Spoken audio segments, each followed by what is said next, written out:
Welcome back to BLLC Network News. Pakistan's military spokesman, Inter-Service Public Relations Director General Lt-Gen Ahmed Sharif Chaudhry, has reiterated Islamabad's commitment to maintaining broad, long-standing ties with the United States and stressed that Pakistan does not pursue an either-or approach in its relationships with other countries.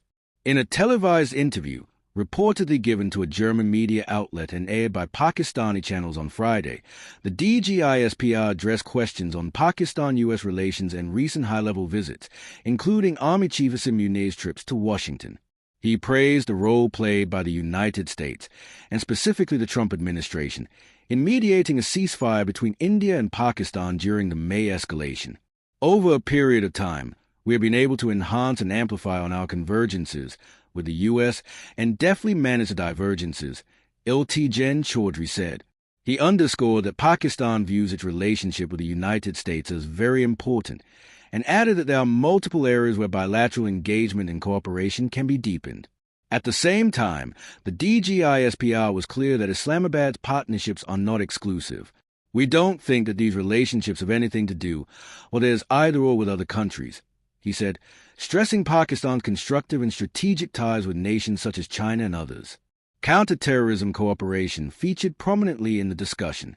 Lt-Gen Chaudhry said there is significant scope for collaboration with the United States on counterterrorism, and he welcomed Washington's decision to designate the Majeed Brigade, a suicide squad affiliated with the Balochistan Liberation Army, as a terrorist organization. Pakistan itself had prescribed the Majeed Brigade as a terrorist entity on July 18, 2024.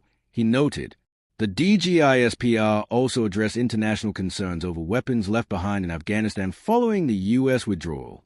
Citing recovered weapons from terrorists who attacked Mainwali Air Base on November 4, 2023, Lt-Gen Chaudhry said Pakistani forces have retrieved U.S.-made equipment from militant groups and shared this data with American counterparts.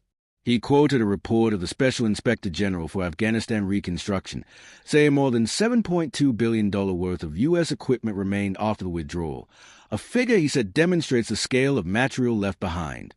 Turning to relations with neighboring India, Lt-Gen Chaudhry reflected on the May escalation and said the immediate firing ceased on May 10th, yet the broader conflict endures. He raised serious concerns about what he described as state-sponsored support for terrorism and an ascendant ideology of extremism he associated with growing Hindutva currents in India. Pakistan believed that the issues need a resolution, he said, calling on international actors to step in and help de-escalate the situation. Especially players like the USA, they must intervene. In blunt language, the military spokesperson accused India of backing and abetting incidents of terrorism inside Pakistan.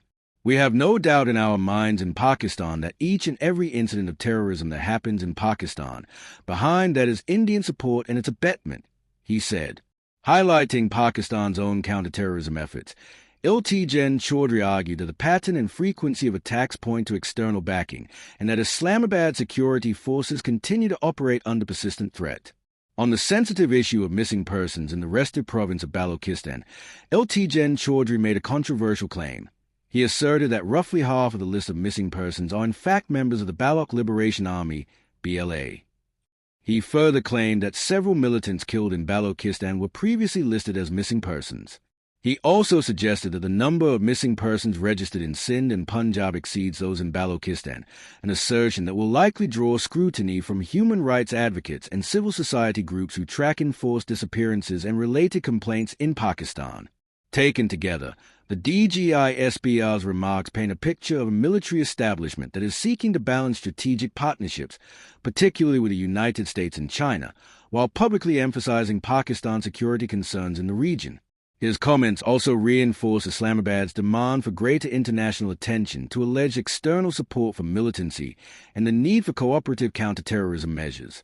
Analysts say that Pakistan's insistence on multi-vector diplomacy, refusing an either-or choice between major powers, reflects the country's broader foreign policy approach, which aims to preserve autonomy while leveraging multiple relationships for economic, security, and diplomatic benefits.